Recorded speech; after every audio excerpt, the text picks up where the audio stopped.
Okay, gang, this is part two of the interview with Margie Smith. You're going to learn more about what she started to put together, and of course, we have an arrest eventually.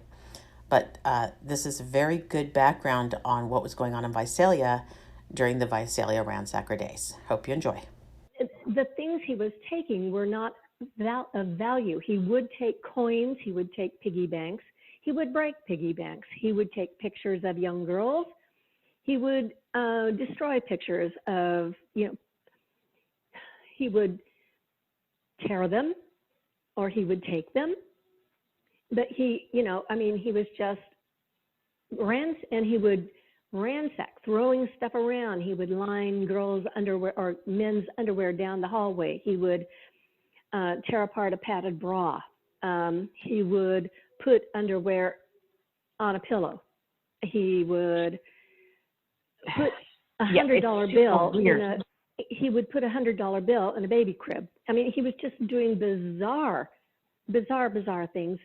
He would put bottles, like perfume bottles on top of door knobs. He would take the screen off a window and lay it down on a bed. Now with Claude Snelling, he took the screen out of that window in September of '75, and he took it across the street and put it up on top of the neighbor's travel trailer. So he would always have two methods of getting out of the house. Right. He would open up a window, and he would, there would be another door. So he was very conscientious. He never got caught. These would happen in the evening, and the day of, this is kind of a strange thing. I never put it together. Someone else did. The day of Jennifer Lynn Armour's funeral, he broke into 11 houses within a 3-hour period in 2 different quadrants and ransacked. He was a busy boy. I mean, we're talking ransacking. We're talking ransacking. Yeah, this is not inconsistent, by the way, with this same pattern of the rapes where he always seemed to have a plan B and a plan C. So if target A somehow went wrong, he could spin off quickly to target B, that he could do multiple crimes back to back to back. Like, I keep thinking, when did this man sleep?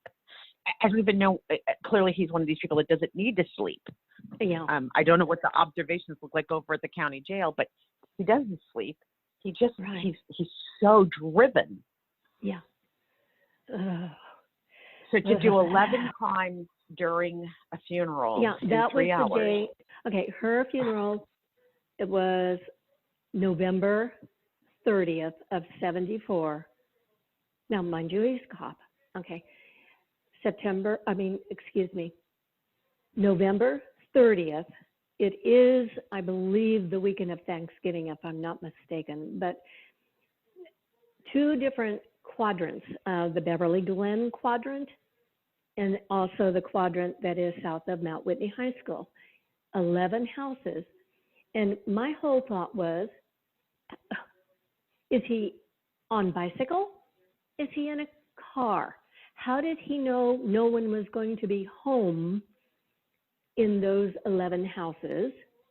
I know, yeah. Yeah, and Jennifer was not from this Beverly Glen area. She lived out west of town, maybe a mile west of Mooney Boulevard. So she wasn't, it's not like all the neighbors here knew Jennifer Lynn Armour. No, not at all. And so what was the link? Was he aware that that was her, her funeral day? Was that some sort of a reaction? Anyway, so then after, talking to Russ, and I knew who Archangel was, we had conversed and emailed I think by then I knew how to email. And then I had a friend who was the head of the Oakland lab, and through him, he wanted to introduce me to Paul Holes. So in the year 2005, I took the train up to Martinez, and Russ and Archangel, and I can't give his real name, and my friend who was the Oakland lab person, head of the Oakland lab, Paul, and I met at this golf course. And so at that time, I ran my person of interest. You know, I ran his name past Paul, and I said, he's in prison. Could you run his DNA to see if he is the East Area rapist? And because, okay, so anyway, I wait, you know, and it's maybe 6 months later, Paul said, he's not the East Area rapist. Well, I know what Paul, when he talks about the disappointment when you are so hung up on one person and you find out that one person isn't it. And you go, no, you're wrong. You're wrong. No, it is. I know it is. And that's how I felt. It was like, you've got to be kidding. Well, then obviously he was able to slip someone else's DNA, you know, when they were testing him at the prison. My mind was just not accepting it. But I didn't give up. And then I remembered back in 1973, something happened. And now I'm going to tell you, going back on my timeline, see where it says suitcase full of jewelry? Suitcase full of jewelry. Yep. Okay, third one down. Okay, it was in 1973. I have friends that bought a house, 511 South Church. It has since been put into the historical preservation area. But at that point, it was just this horrible, horrible house that needed a lot of work. And they had moved in, they just bought it. And she said she wanted to show it, you know, I got to go see the house before they moved in. So downstairs, this house had been built in the 1800s. The floors were wood right on top of dirt on the ground floor. And then you went upstairs, and that would be where your parlor was, and the front room, and a couple of bedrooms and the bathroom. Okay, so downstairs, I'm looking around in this, I don't even know that you could call it a kitchen. It had a sink and a small counter and nothing else. And it was all empty. And there was this, you know, those cardboard suitcases that are beige that have stripes? Yeah. They're very 40s. Yeah, like kind of. Yeah. There was one of those on the ground, and I'm going to call it ground, not floor, because it was horrible.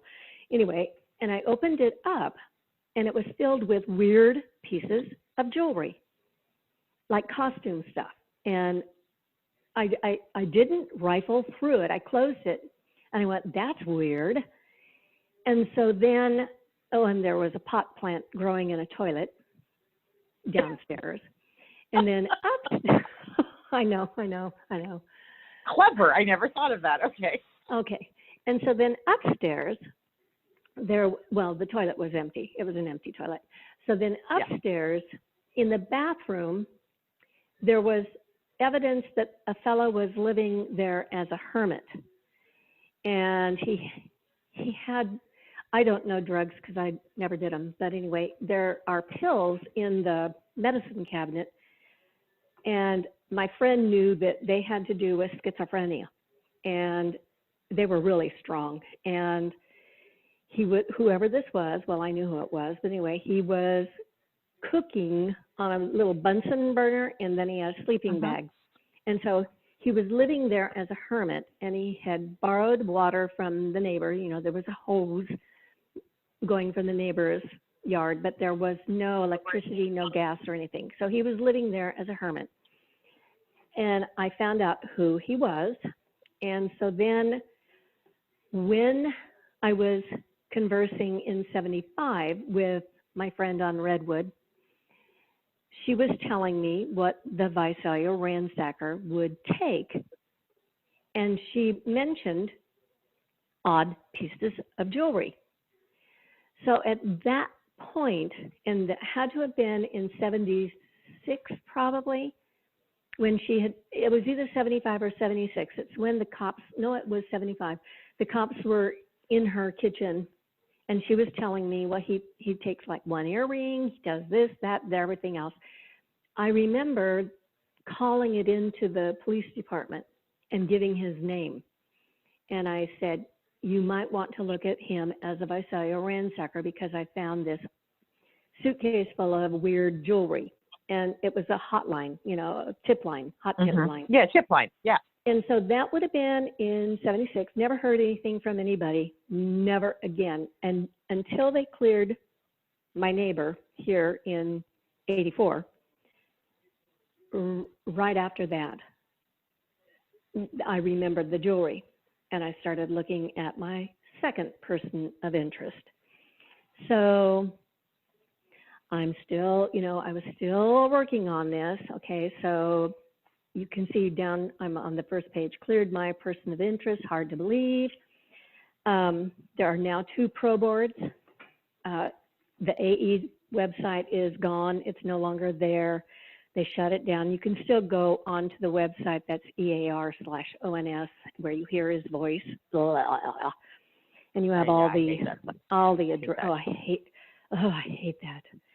And so now I'm on the 2 pro boards talking to different people, and I stuck by the Visalia ransacker murdered, VR equals EAR/ONS. That was how I referred to, this whole series. And I kept blah, blah, blahing that our Visalia ransacker was the East Area rapist. He murdered Jennifer. He murdered Donna. He would have murdered Beth. He would have murdered the girl that, was being stalked, where McGowan's flashlight was shot out. Okay, yeah, so now. That's right. Yep. So everything I am reading, have you ever heard of the podcast 122675? Have you ever heard of that? I haven't. No. Okay. Well, there are 2 people from down south that they were reading everything I was putting on the pro board, and they thought this poor girl is getting nowhere and no one is listening to her. They had no connection, even though their last name is my middle name. But anyway, they have no connection. And they contacted me. And so I started communicating, emailing back and forth with them. And eventually they came up to Visalia, and I gave them boxes and boxes of paperwork. They took everything I had, all my newspapers and all, and they scanned everything. And Wow. Occasionally I would go down and, I'd work at the library or over at the courthouse and send them more information. But they started helping me, and they are attorneys. And it was an answer to prayer because I could do no more. I was getting nowhere. I had gone to our Ron Couillard, our district attorney, years ago. I had met with Cummings, who is the cold case investigator right now on the Visalia ransacker. I had met with him. I had met many, many people, over this whole thing, but they took over. And in the meantime, I had, over the years, kept in contact with Oscar Clifton's brother in Lindsay. He passed away. And then I kept in contact with Oscar Clifton's wife, and she lived up north near Sacramento. So I got all of his paperwork, all of it, from his trial transcripts, his attorney's notes. I got 13 boxes of paperwork and gave it to these attorneys who went through it with a fine-tooth comb. And they have always focused on Donna Richmond and Jennifer Lynn Armour's case. And so if anyone listens to this and wants to, it's really hard. The first 8 are reading the court transcripts to just kind of give you a background of Donna Richmond's case. So their whole focus is Donna Richmond. My whole focus was the Visalia Ransacker. I couldn't go any further, and I don't have the brains that they have. I don't know the legalities that they have, but they eventually met John Vaughn, who was the head of the investigation on the Visalia Ransacker, and they have worked diligently with him. They have met our cold case Dempsey and Johnson over at the Sheriff Department, who there is so much more. And okay, at this point, all I'm going to say, they took over the case, and now they are finding more and more and more to link our friend to Donna Richmond. But Oscar has been in prison this whole He died. time. He died in prison. Oh. He ended up with cancer. The whole time he maintained his innocence, even though he was told, I remember I was writing letters, once a year, or when he would have an appeal or something, he would send me all this stuff.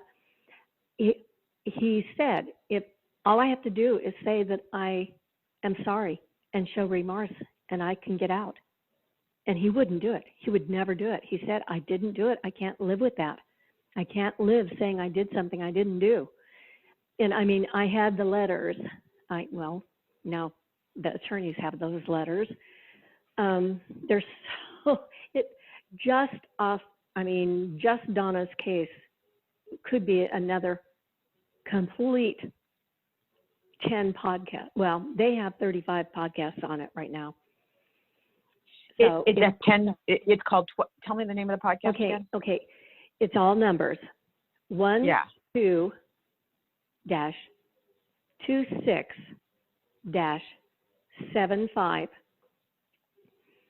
And they also have a website, www, the same thing, 12-26-75. That's the day Donna was murdered. December 26-75. And in the case of Oscar, so yep. This makes me sick because I think if you take the step back again, which I tend to look at this in the whole, there's so many lives this man has ruined. Mm-hmm. I can't. Yep. I really have been struggling with the idea of justice lately. I've been struggling with it so hard because what is justice, right? Yeah, you laugh. I like your laugh almost sounded crazy because that's how I feel. I'm like, justice is one mercurial bitch, and it's not black and white, and it's absolutely based on humanity and how we interpret things, and the laws have been written in a way to protect the people who write the laws because they know how to write the laws. So laws automatically protect white men in power. I'm just going to say it, but that's that's how they've been written, to protect white men in power. So this whole thing, to think that Oscar died in prison, and it's just another human and his family whose life was just crushed. Yeah. Oh yeah. Well, his first wife divorced him after 5 years. She had 3 kids, and she had to get on with life. Then he married again in prison, and she was an ex-nun. I honestly don't know how they met. I never asked. And so his brother is the one, well, he had several brothers and a sister, but they were the ones that did most of the research, and running around trying. And I remember, I neglected to mention this. I went over one time to meet him when he was at San Luis Obispo Men's Colony. My husband and I went over and stayed in the parking lot in our little Campmobile in, I think that was 1980. We were in Morro Bay, windstorm, I'll never forget it. But anyway, I had never been to a prison or a jail or anything else, and so this was quite an adventure. And, you sit and wait, and then you go in and you sit in this big, gigantic room, and I'm introducing myself, and I wanted to know if I could get all of his information.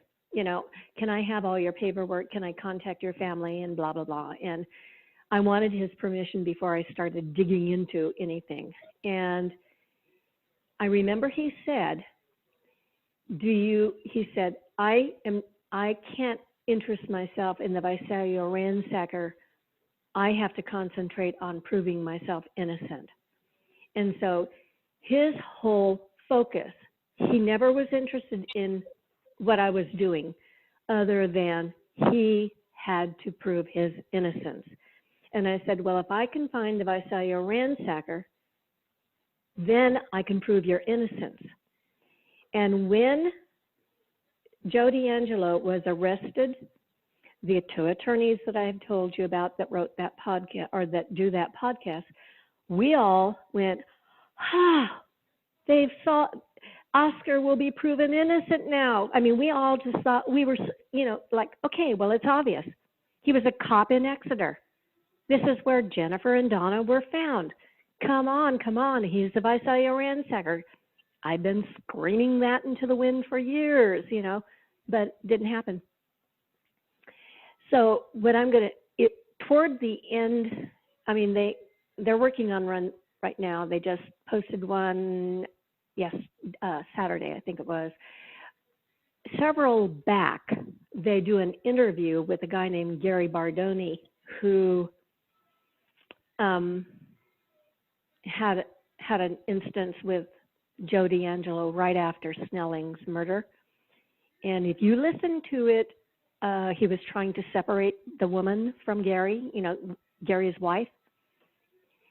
That podcast will give you chills. And it was definitely Joe DeAngelo that he was working with.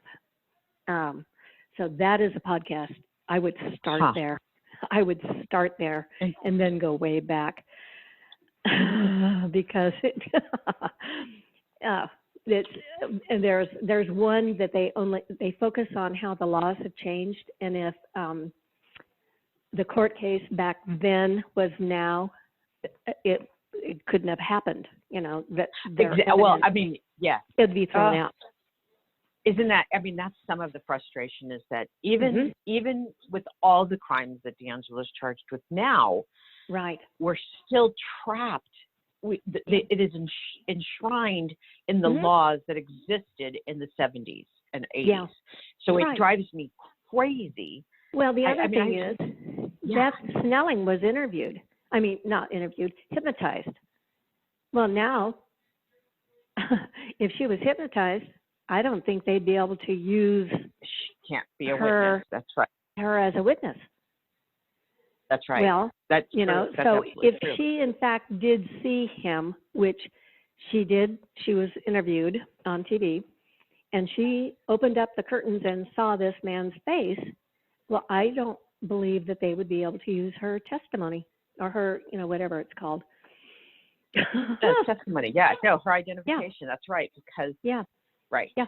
Because she had been hypnotized. Okay. I want to just tell you a few more little things here. This has to do, I'm on to Peeper 1981. Yeah. If you go, okay. In 1981, we moved into this house in 79. My son had a friend over, and I was brushing my teeth, and we've remodeled our house since then. But there were 2 windows and a medicine cabinet on a wall, and then I was brushing my teeth, and I looked up, and I had a man standing. I mean, I didn't have any curtains. His face was right there. I screamed bloody murder. You know how you try and scream and it comes out weird? Yeah. Okay. I remember trying to scream, and I ran out real fast. My husband was already in bed. He jumped out of bed, and we definitely, but back then there were peepers. I mean, I'm not naive enough to think, oh, yes, it definitely had to be Joe DeAngelo. But it could have been, because this was his neighborhood, and that was in 1980, maybe 81. And then we had, I told you, the 2 vehicles in 81 and 84. And then see where it says locating Garnita Hickman? Okay, and then down below that, telephone pole. Okay, one time I was a teacher, and I had come home from work.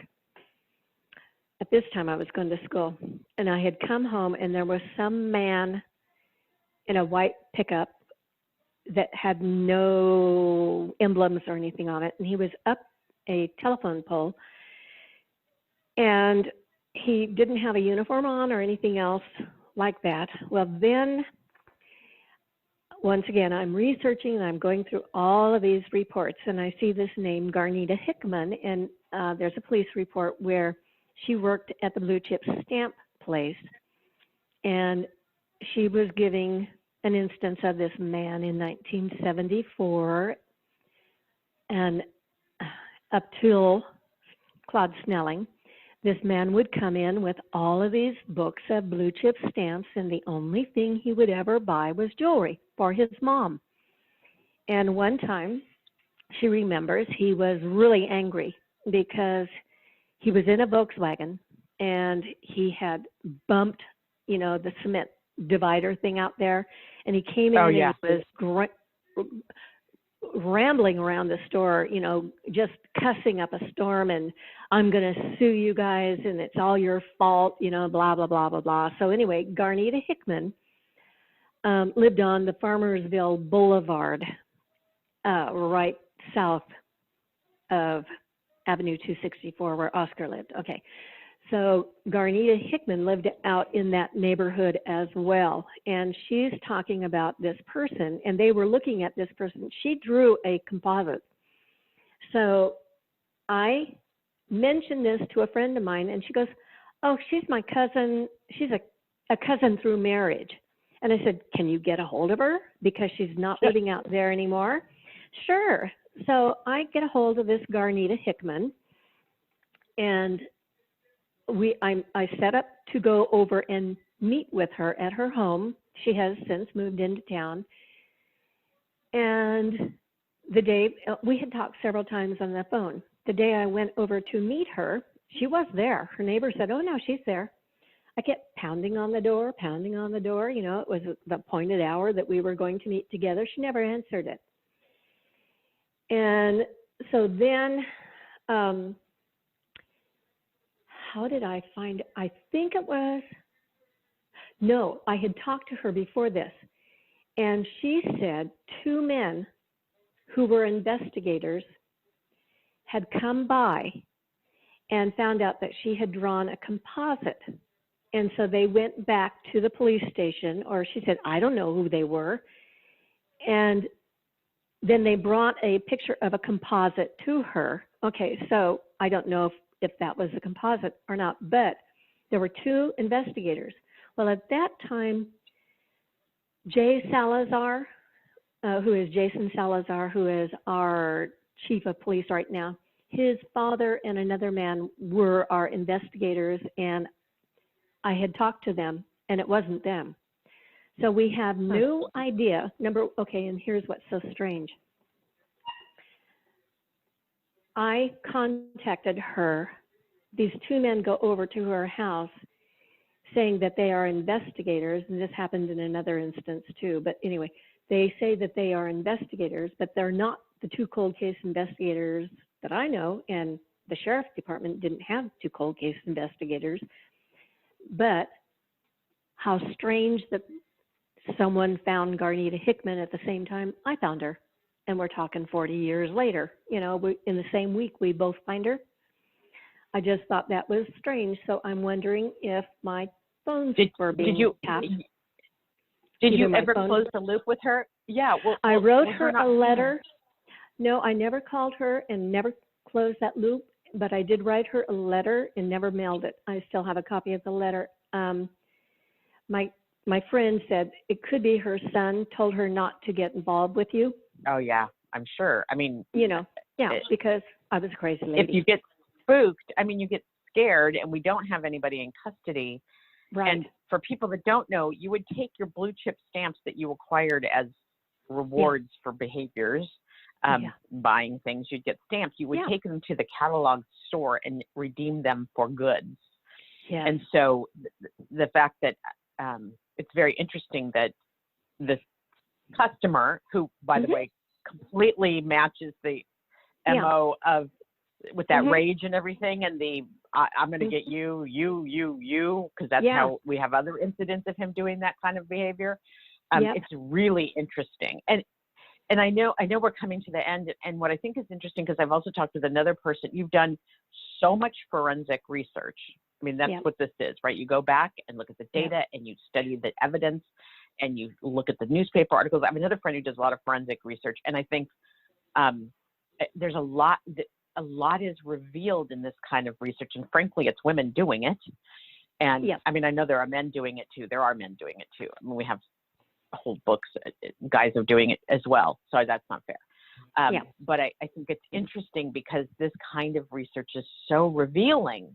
And you did put yourself at personal risk. My other friend that does it absolutely doesn't want to be known. I mean, I call her deep throat because I know she doesn't want to be known. I know who you're talking about. And you are uncovering things that are really important and really, really make a difference to this. It may not make a difference in a conviction, but it starts to tell the truth of what really happened. It tells a story. Yeah. When I was editing, when I was editing Hunting a Psychopath by Richard Shelby, you know, who was the lead investigator of the East Area Rapist. That was in 2014. And I'm just going to run through these real quickly. In 2014, on my birthday, which how would anybody know when my birthday was other than on the pro board you list your birthday? In 2014, I was working at my mom's house. I think I ran this past you, I think. Anyway, I was working at my mom's house and we had the tenant. We were getting ready to sell it. She had died. My sister and I had pruned the rose bushes back because the tent had to go over. Her home was built in 1935. So we were out there the day before, and on my birthday, I am taking the garbage can out, and I look into the rose bushes, and here, where we had just been the day before pruning, is a piece of cardboard, and right directly in the middle of this maybe 4x5 piece of old dilapidated cardboard is one blue chip stamp. It's being held on by black widow webs. That had been placed facing out in the driveway so that I could see it. Yeah, I took that down to Cummings, our cold case investigator, you know, before DeAngelo. Anyway, I took it down to him. He had no idea the significance to the Visalia Ransacker. He had no idea why I was showing it to him. Okay, the next year is the year that Michelle McNamara came to Visalia and to meet with me, and Paul Haynes had spent a couple of nights here in my trailer when he was doing research for Michelle. Well, Michelle came up, and this other person that I would like you to talk to sometime, she goes by 222URIT on the pro board. She's not on there anymore. Okay. Anyway, we go out to lunch with Michelle, and I think the next day was my birthday. It was right around my birthday time. I've never asked Paul to check and see if she had it on her calendar. But anyway, on my birthday, at my home, not my mom's, at my home here, and I live in Beverly Glen, where the sidewalk and the driveway meet, I have my hose, and I find a 1975 penny. I know it hadn't been there before simply because I used to hose off my cement before, you know, when we could use water. I would hose outside. I'm an outdoor person. I do a lot of yard work. That 1975 penny, I went in and emptied all my penny jars and everything to see, and I couldn't find another 1975 penny to save my life. And I thought, well, that's kind of interesting. That's the year that Claude Snelling was murdered. And this other person that I want to talk to, she had some strange things happening over at her house as well. And she is also a September 21st. And I've always wondered, because I can tell you the person that you're talking about has 2 instances of September 21st. So there are 4 September 21st instances. And I just found a Margie Smith, by the way, in San Francisco, 1981. Margie Smith was shot in the head in San Francisco. another Margie Smith. Okay, so then another instance of what was left at my house on my front porch, and I've checked with all of my friends that think I'm strange, and none of them left it. There is a book called Serial Killers, The Method and Madness of Monsters by Peter Vronsky, and nobody left it. So I decided to read it, and on page 248, underlined in red, somebody had underlined, and I'll just read it. Malformed ears, curved fifth finger, larger than normal, gap between first and second toes, fine or electric wire hair that will not comb down, bulbous fingertips, and a speckled tongue with either smooth or rough spots. Okay, that was underlined in red under biosocial interaction, the chapter on that. I have no idea who left this book on serial killers on my front porch.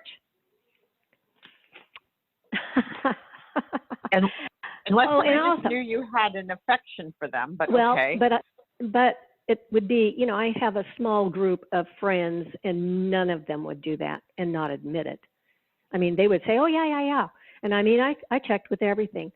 Our home, okay, in January, this other person that I want you to talk to sometime, in January of 2018, she called me and said, Margie, can I come over? I need to talk to you. And I said, yeah, come on over. She said she ran into a friend who worked at the Visalia Police Department. He wasn't a cop. He said, are you still friends with Marjorie? And she said, yeah. And he said, please tell her she's being monitored. Make sure she keeps her doors and her windows locked night and day, that she pulls her shades. She knows way too much. So this is what this person was telling me. Okay, that's in January of 2018. In February, we're up at the cabin.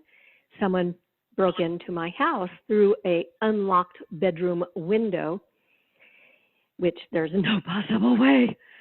I was going to say, yeah. We have an alarm system. And so whoever came through the back window went right back out, you know. And so there were footprints in my flower bed and some dirt on the floor. But the alarm did go off, and my son, who lives very close to me, when he showed up here, he said, Mom, there were 3 cop cars at your house within 5 minutes.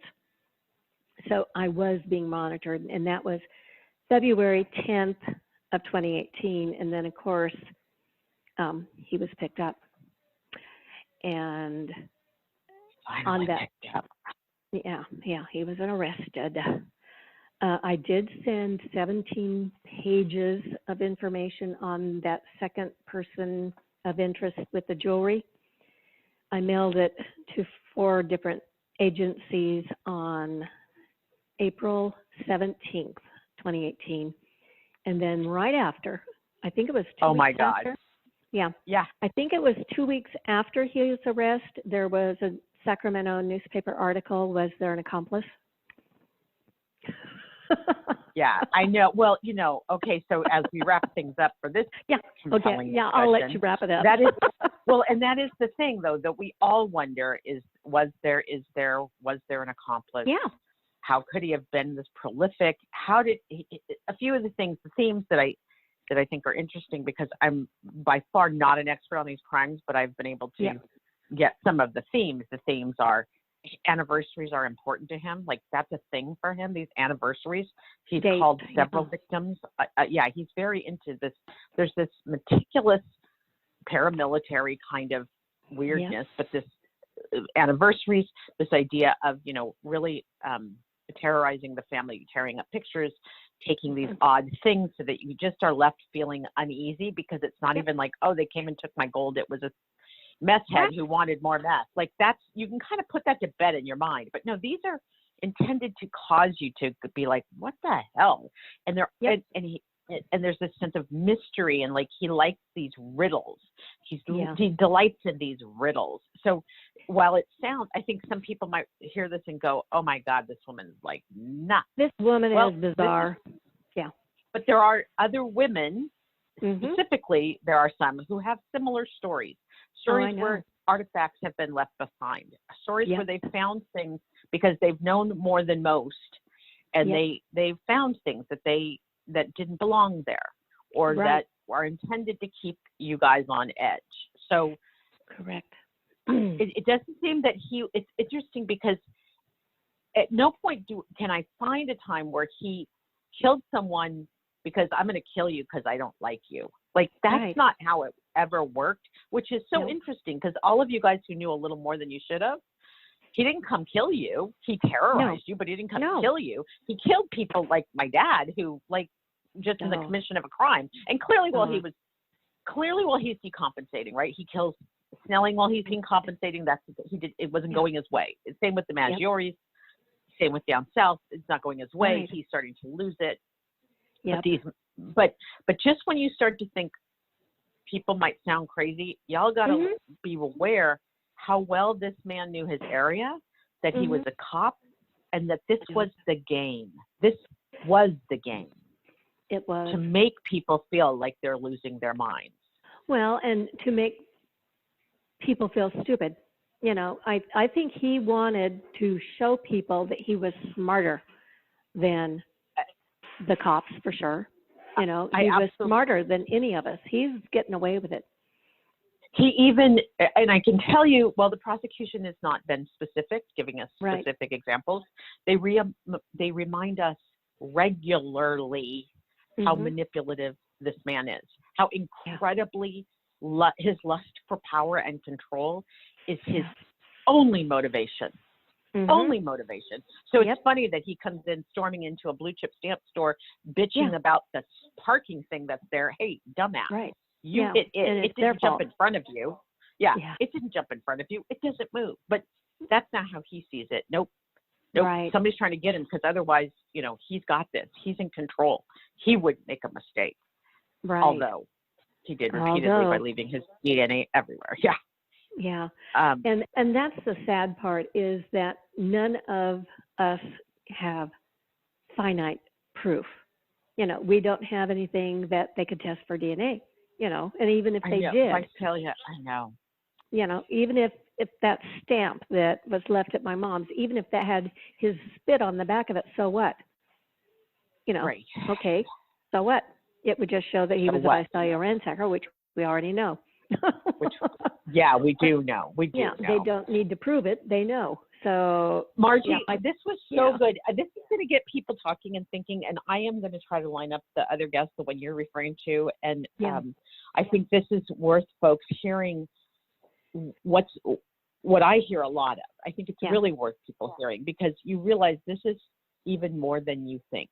This is more diabolical than you think. This is more twisted than you think. It is. So I thank you so much for your time today.